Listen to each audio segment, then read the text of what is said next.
IBPS AFO 2024 का जो notification है आपको बहुत ही जल्द देखने को मिलेगा।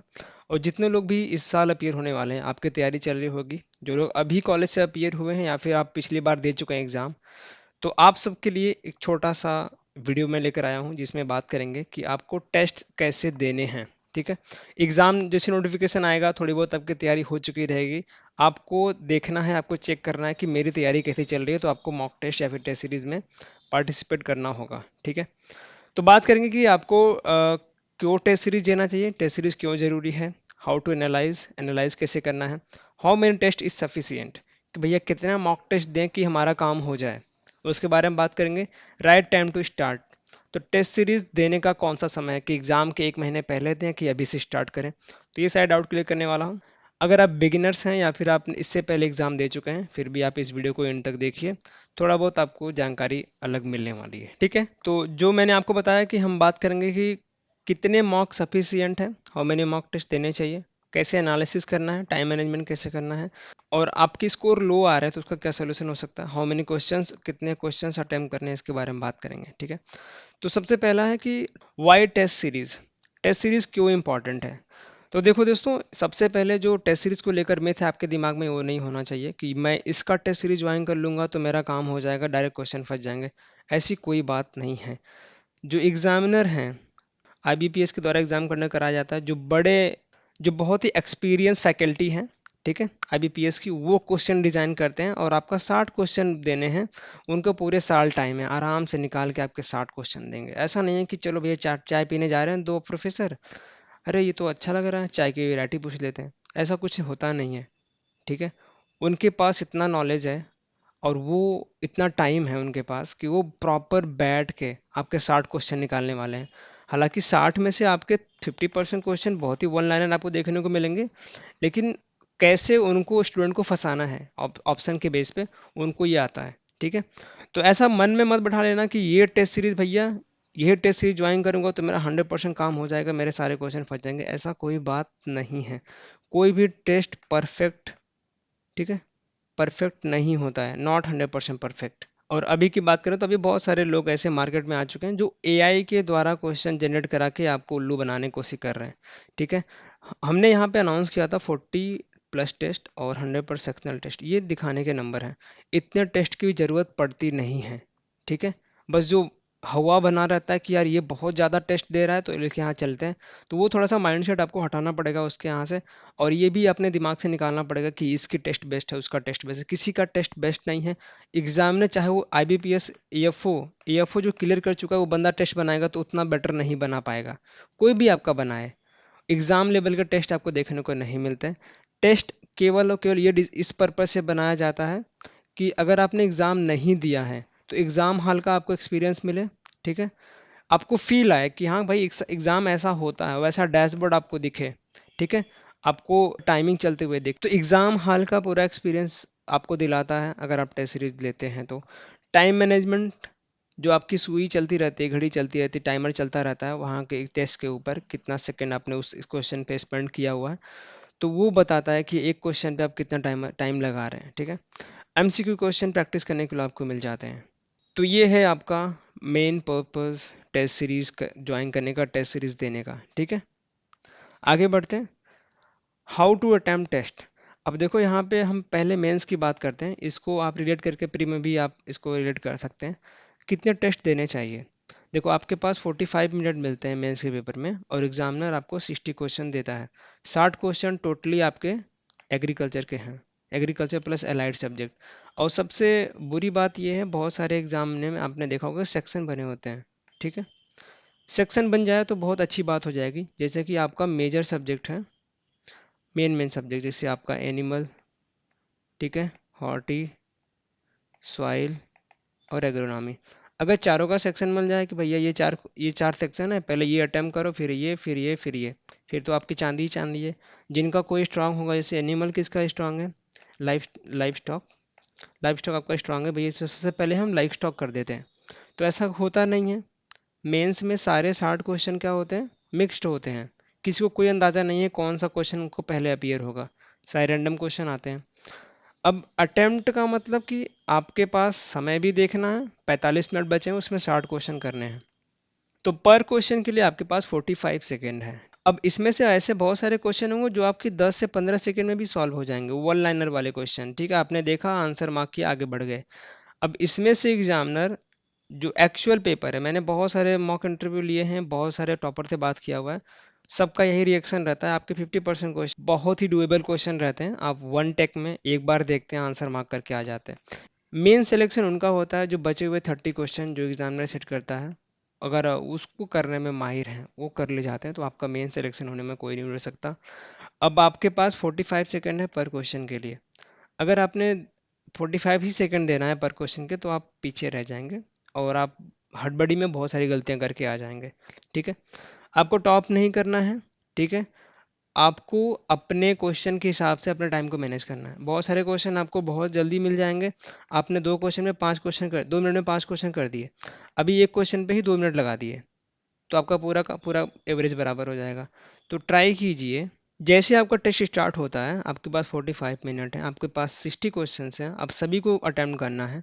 तो आप चाहते हैं कि हमारा क्वेश्चन छूटे भी ना और हमको टाइम की पूर्ति कमी भी ना हो, तो वन गो थ्रू में आपको क्या करना है कि सबसे पहले उन क्वेश्चन को टिक करना है जो आपके पास वन गो थ्रू में आ रहे हैं, ठीक है।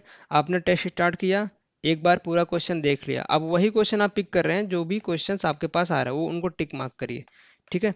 ऐसा बहुत ज़्यादा टाइम स्पेंड करने की ज़रूरत नहीं है। आपके पास ऑप्शन वहाँ पे रहता है प्रीव्यू का, ठीक है, वो क्वेश्चन को प्रीव्यू में डाल सकते हैं, टिक करिए आगे बढ़िए, टिक करिए आगे बढ़िए।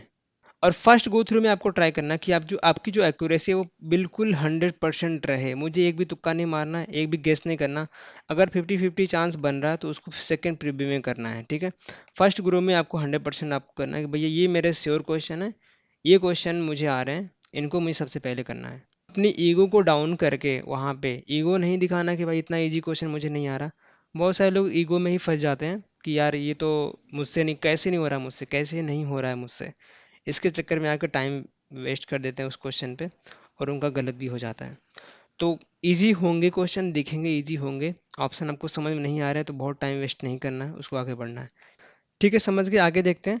तो यहाँ पे हम समझने वाले हैं कि कैसे आपको एनालाइज करना है। आपने टेस्ट दे दिया है, दो चीज़ें आपको देखने को मिलेंगी, अटेम्प्टेड क्वेश्चंस और नॉट अटेम्प्टेड क्वेश्चन। अटेम्प्टेड में कौन कौन से, कुछ क्वेश्चन आपके 100% करेक्ट होंगे, ठीक है। अब इस क्वेश्चन के लिए कोई भी आपको सोल्यूशन चेक करने की जरूरत नहीं है, क्वेश्चन आपका करेक्ट है, देखो आगे बढ़ो, कोई टेंशन लेने की जरूरत नहीं है। और कुछ क्वेश्चन आपके 50-50 चांस वाले होंगे कि एग्जाम में आप बैठे हुए हैं, आपको दो ऑप्शन में आपकी कन्फ्यूजन लग रहा था, उसके बाद भी आपने उसको अटेम्प्ट किया हुआ है। अब बहुत हाई चांसेस है कि आप उसको करेक्ट कर लें, अब कुछ चांसेस है कि आप उसको रॉन्ग कर लें। अब इसको गो थ्रू करना है, ठीक है। अब इसको गो थ्रू कहाँ से करना है, अपने पहले ओपन सोर्स से, कि भाई मैंने जो नोट्स वगैरह बनाए हैं, जो नोट्स मैं रीड कर रहा हूँ, पहले वहाँ से चेक करना है। सोल्यूशन पहले उनका नेट चेक करना है, ठीक है। बहुत सारे टेस्ट क्या करते हैं, टेस्ट सीरीज वाले बहुत ही लेंदी सोल्यूशन दे देते हैं आपको, जिससे आप फंस जाएंगे। और ये बात ध्यान रखना, ठीक है, यहाँ जो अभी टेस्ट अटेम्प्ट कर रहे हैं, जो भी क्वेश्चन अटेम्प्ट कर रहे हैं, उनका नोट्स मत बनाने लगना, ठीक है। ये आपका टाइम कंज्यूमिंग होगा, बहुत ज़्यादा आपका टाइम वेस्ट होने वाला है यहाँ पे। क्वेश्चन के नोट्स मत बनाना, क्योंकि एमसीक्यूज प्रैक्टिस करने के लिए होते हैं, आपके नोट्स में कोई भागीदारी नहीं दिखाएंगे कि आपका नोट्स और बेहतरीन होने वाला है, ठीक है, ये काम करना। अगर 50-50 चांस वाले क्वेश्चंस हैं तो उनको आपको देखना है, राइट हुए या फिर रॉन्ग हुए, गो थ्रू करना है अपने नोट्स, अपने सोर्स से, स्टैंडर्ड बुक से गो थ्रू करना है। अब वो क्वेश्चंस आते हैं जिनको आपने भैया गलत ही कर दिया है, ठीक है। इसमें बहुत सारी चीज़ें होंगी कि भैया आपने रिवीजन नहीं किया, आपको पता था, आपने सिली मिस्टेक कर दिया है, उतना एमसीक्यू प्रैक्टिस नहीं किया, तो ये सारी चीज़ें इसके लिए मायने रखती हैं कि आपने गलती क्यों किया है। तो इस क्वेश्चन को फिर से देखना, रिवाइज करना, वापस से जाना उस क्वेश्चन पे और देखना है, उस टॉपिक पे जाना है, ठीक है, अपना नोट्स निकालना, उस क्वेश्चन वाले टॉपिक पे लेके जाना, उस टॉपिक को पूरा रिवाइज करना है। ये तरीका है, अगर आप अटेम्प्टेड में ये सारे गलतियां करते हैं तो आपको ये काम करना है। अब बात आती है नॉट अटेम्प्टेड की। नॉट अटेम्प्टेड में कुछ क्वेश्चन आपको ऐसे दिखेंगे कि आपने कहीं सुना भी नहीं है, कहीं देखा भी नहीं है, तो इसके लिए बहुत ज़्यादा टेंशन लेने की ज़रूरत नहीं है बिल्कुल भी, क्योंकि टेस्ट सीरीज में, बहुत सारे टेस्ट सीरीज में आपको ऐसे क्वेश्चन दिखेंगे कि भाई इसका कोई मतलब ही नहीं बन रहा, कुछ भी डाल दिए हैं, तो उनके लिए बहुत ज़्यादा लोड लेने की ज़रूरत नहीं है। एक बार अगर आपको देखना भी है, एक बार सोल्यूशन देख लो उसका, उस क्वेश्चन को एक बार नोट डाउन कर लो अपने बुक में कि लग रहा है कि भाई इस टॉपिक से है। अगर आपको टॉपिक पता है कि अगर इस टॉपिक से है मुझे नहीं आ रहा, तो उसको नोट कर लो आप, ठीक है, एक बार अपने नोट्स जाके चेकआउट कर लो उसका सोल्यूशन मिल रहा है कि नहीं है। बहुत ज़्यादा टाइम स्पेंड नहीं करना है इस पे। कुछ क्वेश्चन आपको ऐसे दिखेंगे, हर एक टेस्ट में दिखेंगे क्योंकि आपने नहीं देखा हुआ है, तो उसको एक बार गो थ्रू करके उसको भूल जाओ, ज़्यादा परेशान होने की ज़रूरत नहीं है। ठीक है, समझ गए हाउ टू एनालाइज। अब बहुत सारे लोग लो स्कोर करते हैं, बहुत सारे एग्ज़ाम मतलब मॉक टेस्ट दे रहे हैं, उनका नंबर कम आ रहा है, तो वो थोड़ा सा डिमोटिवेट हो जाते हैं। अब नंबर कम आने का क्या मतलब है? अगर आपने 60 क्वेश्चन अटेम्प्ट किए, उसमें से आपको लगभग 20 क्वेश्चन ही आ रहे थे और 20 आपने करेक्ट किए हैं, तो बहुत ज़्यादा परेशान होने की ज़रूरत नहीं है। वो टेस्ट आपके लो स्कोरिंग में नहीं आएगा, समझ रहे हैं? टेस्ट लो स्कोरिंग तब आएगा जब आपने बिना अंधाधुन गोली मार दी, 60 में से 50 करके आ गए, 45 करके आ गए, और आपका स्कोर आया है 15 और 20, तब यहाँ परेशान होने की बात है, तब आप गलत ट्रैक पे हैं। अगर आपने क्वेश्चन किया, टेस्ट अटेम्प्ट किया, अगर आप 30 क्वेश्चन भी कर रहे हैं, 35 क्वेश्चन भी कर रहे हैं, उसमें से एक दो मिस्टेक्स हो रही हैं, तब ज़्यादा परेशान होने की ज़रूरत नहीं, आपका लो स्कोरिंग नहीं है। लो स्कोर इसको नहीं बोलते हैं, ठीक है। अगर आपकी एक्यूरेसी मेंटेन रहती है तो उसको लो स्कोर नहीं बोलते हैं, आप आगे चल के अच्छा खासा परफॉर्मेंस करने वाले हैं। अगर आपको लग रहा है टेस्ट अटेम्प्ट करते टाइम कि यार मुझे ये आ रहा था, ये मुझे आना चाहिए, ये कुछ टॉपिक मैंने पढ़ा नहीं है, तो उस टॉपिक पे जाओ, ठीक है, फिर से उसको रिवाइज करो, अच्छे से खिलाओ, फिर से आप टेस्ट दो। आपका इसको डेफिनेटली यहाँ पे इंक्रीज होगा और आप कॉन्फिडेंस भी बढ़ेगा, ठीक है। अब कितने टेस्ट अटेम्प्ट करने चाहिए ये ज़्यादा इंपॉर्टेंट है, क्योंकि एएफओ मेंस का जो पेपर है, स्पेशली एएफओ के लिए बता रहा हूँ, जो मेंस का पेपर है, बहुत सारे एग्जाम में आप कुछ टेस्ट देके आप रह सकते हैं, लेकिन एएफओ के मेंस के पेपर में आपको क्वेश्चन अच्छे खाते चाहिए, ठीक है। क्वेश्चन बहुत अच्छे फ्रेम होते हैं एग्जाम में। अगर आपने पीवाईक्यू सॉल्व किया होगा तो आपको 2-3 साल पहले अभी बने हैं क्वेश्चन पेपर, उनका स्टैंडर्ड बहुत ही अच्छा है। तो एक्यूरेसी आपकी कैसी बढ़ेगी भैया? तो एक्यूरेसी बढ़ाने का एक ही फंडा है, आपको रिवीजन बहुत अच्छे से करना है, ठीक है। अगर रिवीजन होगा तो कन्फ्यूजन क्रिएट होगा अब एग्ज़ाम हॉल में, और जब भी आप टेस्ट दे रहे होंगे, बहुत बेसिक बेसिक क्वेश्चन आप गलत करके आएंगे, तो रिवाइज अच्छे से कीजिए, एक्यूरेसी पे काम कीजिए, और अपने ईगो को साइड में रख के आप उन्हीं क्वेश्चन को अटेम्प्ट कीजिए जो भी आपको 100% एक्यूरेट है कि ये सही है।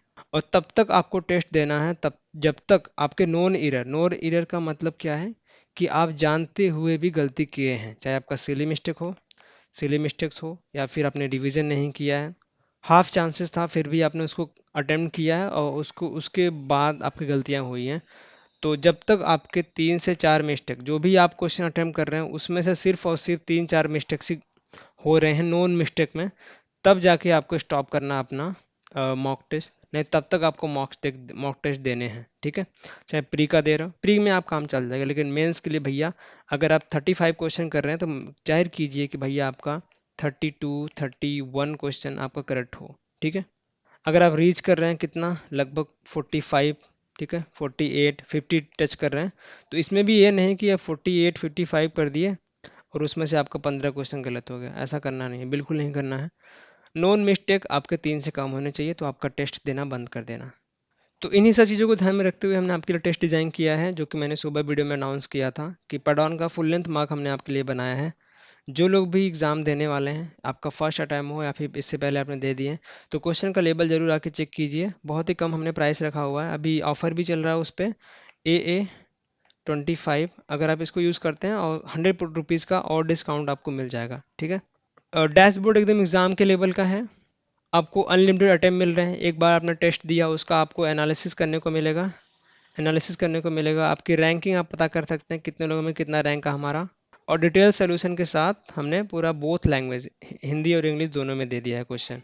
तो अगर आपको ज्वाइन करना है, इसका लिंक आपको डिस्क्रिप्शन में मिल जाएगा, जाके आप चेकआउट कर सकते हैं। इसके अलावा कोई डाउट हो हमें आप टेलीग्राम पे मैसेज कर सकते हैं, @AFO तेजस, ठीक है, ठीक है, इस पर मैसेज कर दिया, फिर आप @एग्री विमल, इस पर आप डायरेक्टली डीएम कर सकते हैं, ठीक है। तो ये था वीडियो, इसके बारे में मैंने आपको बता दिया, आई होप आपको समझ में आएगा।